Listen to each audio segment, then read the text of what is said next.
मिल्कीपुर विधानसभा में प्रत्याशी का ऐलान, राजनीति में मच गया घमासान। अयोध्या की मिल्कीपुर विधानसभा उपचुनाव में योगी की तैयारी देखकर कांप गए अखिलेश यादव। योगी को जबरदस्त टक्कर देने के लिए अखिलेश यादव ने कर ली बड़ी तैयारी। फैजाबाद सांसद अवधेश प्रसाद के बेटे को मिल्कीपुर से टिकट देंगे अखिलेश यादव। जी, समाजवादी पार्टी ने फैजाबाद सांसद अवधेश प्रसाद के बेटे अजीत प्रसाद का टिकट मिल्कीपुर विधानसभा से फाइनल कर दिया है। इस खबर के बाद सियासत में कोहराम मच गया है, घमासान मच गया है। हालांकि अभी उनके नाम की आधिकारिक घोषणा होना बाकी है। समाजवादी पार्टी ने अजीत प्रसाद को फैजाबाद की मिल्कीपुर विधानसभा से प्रत्याशी बनाया है। सभी दावेदारों को एक मंच पर बुलाकर सम्मानित किया गया है। मिल्कीपुर विधानसभा बैठक में पहुंचे पार्टी के नेता, कार्यकर्ता और पदाधिकारियों ने समाजवादी पार्टी के राष्ट्रीय अध्यक्ष को प्रत्याशी चुनने की सहमति दी।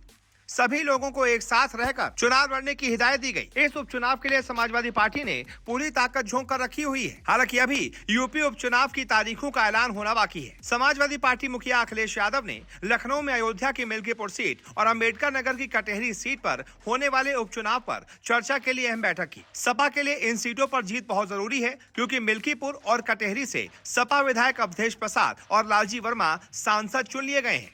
इसलिए पार्टी इन दोनों सीटों पर जीत के लिए अभी से तैयारियों में जुट गई है।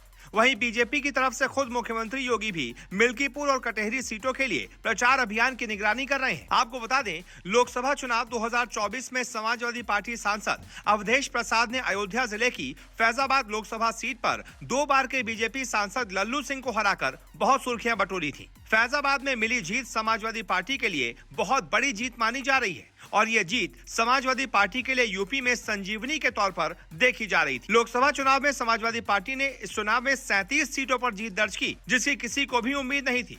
खुद समाजवादी पार्टी तक को उम्मीद नहीं थी कि इतना बड़ा फेरबदल हो जाएगा, इतना बड़ा उलटफेर हो जाएगा। इसके साथ ही सपा की सहयोगी पार्टी कांग्रेस ने भी इस चुनाव में उसके साथ रहकर 6 सीटें जीत ली। जहां लोग कह रहे थे कि कांग्रेस 1 सीट से ज्यादा नहीं जीत पाएगी, वहां कांग्रेस को 6 गुना सीट यानी कि 6 सीटें मिल गईं। ये भी कांग्रेस के लिए और अखिलेश यादव के लिए बहुत बड़ी बात, जबकि भारतीय जनता पार्टी को बहुत बड़ा झटका लगा था और बीजेपी को सिर्फ 33 सीटों पर ही संतोष करना पड़ा था और 3 सीटें उसकी सहयोगी पार्टी, 2 आरएलडी और 1 अपना दल एस को मिली थी। एनडीए को सिर्फ और सिर्फ 36 सीटों पर संतोष करके रहना पड़ गया था और इसी चुनाव के बाद से ये कहा जा रहा था कि योगी अल्टरनाट 10 सीटों पर होने वाले उपचुनावों के लेकर तैयारी में जुट गए हैं। बहुत सीरियसली उन्होंने इन चुनावों को लिया है। एक तरीके से कह सकते हैं कि योगी ने इस चुनाव को अपनी प्रतिष्ठा का सवाल बना लिया है, यानी कि साख का सवाल बना लिया है और इसी वजह से योगी अभी से तैयारियों में जुट गए थे। उन्होंने टीम 30 भी तैयार कर दी थी। कई सारे मंत्रियों को इन 10 सीटों के लिए लगाया गया था। देखना दिलचस्प होगा